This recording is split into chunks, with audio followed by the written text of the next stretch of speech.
Hello everyone, I'm Big Joy on Earth. Let's continue talking about the art of worldly wisdom. 144. Begin with another's to end with your own. It is a political means to your end. Even in heavenly matters, Christian teachers lay stress on this holy cunning. It is a weighty piece of dissimulation, for the foreseen advantages serve as a lure to influence the other's will. His affair seems to be in train when it is really only leading the way for your own. One should never advance unless under cover, especially where the ground is dangerous. Likewise with persons who always say no at first, it is useful to ward off its blow, because the difficulty of conceding much more does not occur to them when your version is presented to them. This advice belongs to the rule about second thoughts, which covers the most subtle maneuvers of life.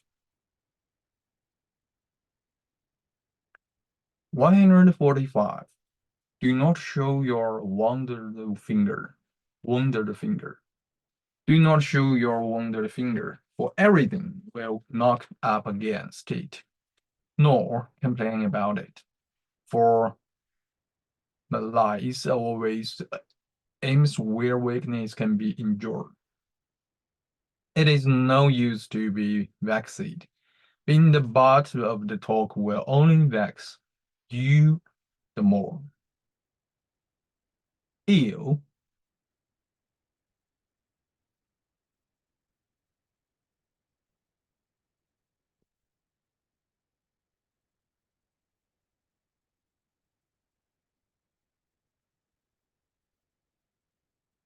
Ill will searches for wounds to irritate. Aim starts to try the temper, and tries a thousand ways to sting to the quick.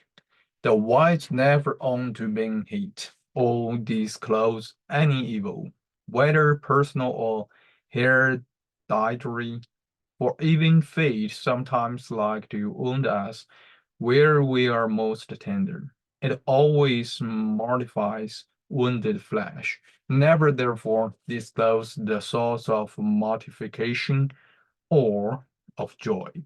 If you wish the one to cease, the other to endure. 146. Look into the interior of things. Things are generally other than they seem, and the ignorance that never looks beneath the ring becomes disabused when you show the kernel. Lies always come first, dragging fools along by their irreparable vulgarity. Truth always lags last, limping along the arm of time. The wise therefore reserve for truth one of their ears, which the common mother has wisely given in duplicate. Deceit is very superficial, and the superficial therefore easily fall into it. Prudence lives retired within its recesses, visited only by sages and wise men. 147. Do not be inaccessible. None is so perfect that he does not need at times that advice of others. He is an incorrigible ass who will never listen to anyone. Even the most surpassing intellect should find a place for friendly counsel. Sovereignty itself must learn to learn. There are some that are incorrigible simply because they are inaccessible. they fall to ruin because none dares to extricate them. The highest should have the door open for friendship. It may prove the gate of hell. A friend must be free to advise and even to upbraid without feeling embarrassed. Our satisfaction in him and our trust in his steadfast faith give him that power. One need not pay respect or give credit to everyone, but in the innermost of his precaution, a man must have a true mirror of a confidant to whom he owes the correction of his errors and has to thank for it. 148. Have the art of conversation. This is where the real personality shows itself. No act in life requires more attention, though it is the commonest thing in life. You must either lose or gain by it. If it needs care to write a letter which is but a deliberate and a written conversation, how much more the ordinary kind in which there is occasion for a prompt display of intelligence. Experts feel the pulse of the soul in the tongue. Wherefore the sage said, "Speak, that I may know you." Some hold that the art of conversation is to be without art, that it should be neat, not gaudy, like the garments. This holds good for talk between friends, but when held with persons to whom one would show respect.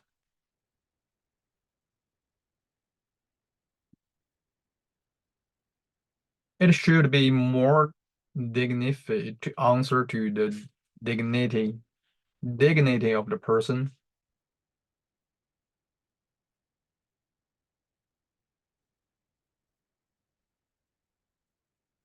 addressed.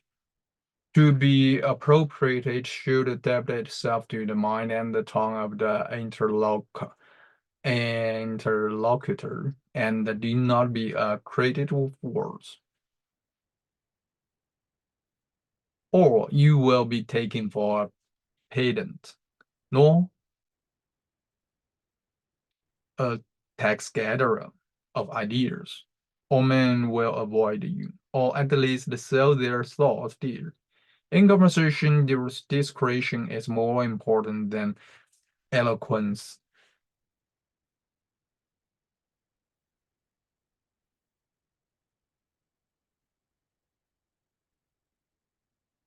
149. Know how to put off ills on others. Know how to put off ills on others to have a shield against ill will. It's a great piece of skill in a ruler. It is not the result of incapacity, as ill wisher imagine, but is due to the higher policy of having someone to receive the censure of the disaffected and the punishment of universal mm, detestation. Everything cannot turn out well, nor can everyone be satisfied. It is well, therefore, even at the cost of our pride, to have such a scapegoat, such a target for unlucky undertakings. 150. Know how to get your price for things. Their intrinsic value is not sufficient. Is not sufficient. For all do not bite at the kernel or look into the eternal. Most go with the crowd, and go because they see others go. It is a great stroke of art to bring things into repute, at times by praising them, for praise arouses desire, at times by giving them a striking name, which is very useful for putting things at a premium.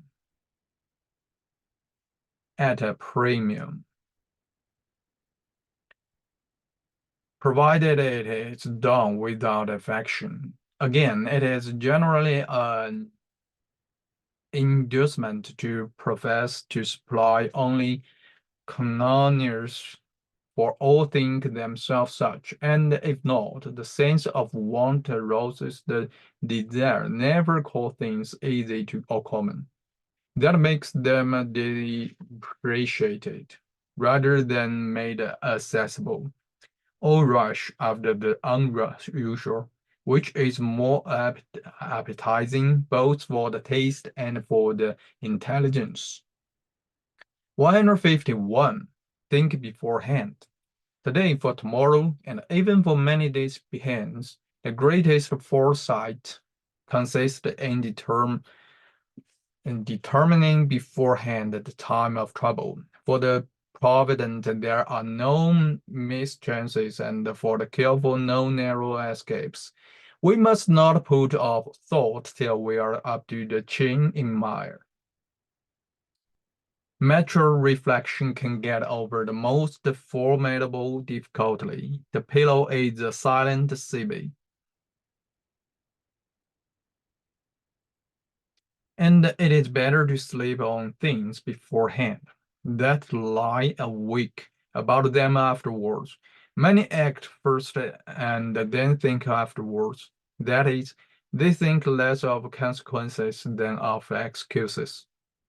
Others think neither before nor after. The whole of life should be one cause of thought, how not to miss the right path. Rumination and foresight enable one to determine the line of life. 152. Never have a companion who casts you in the shade. The more he does so, the less desirable a companion he is. The more he excels in quality, the more in repute. It will always play first fiddle and you second. If you get any consideration, it is only his leavings. The moon shines bright along among the stars. When the sun rises, she becomes either invisible or imperishable. Never join one that eclipses you, but rather one who sets you in a brighter light.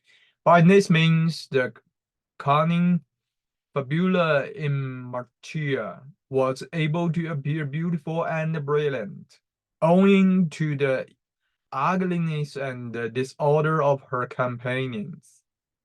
But one should have little imperil oneself by an evil companion,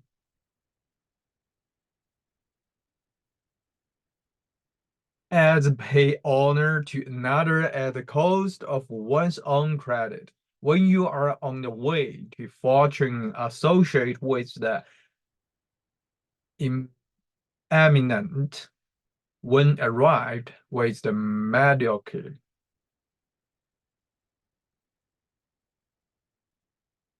With the mediocre. 153.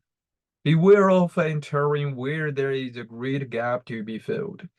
Beware of entering where there is a great gap to be filled. But if you do, be sure to surpass your predecessor. Merely to equal him requires twice his worth.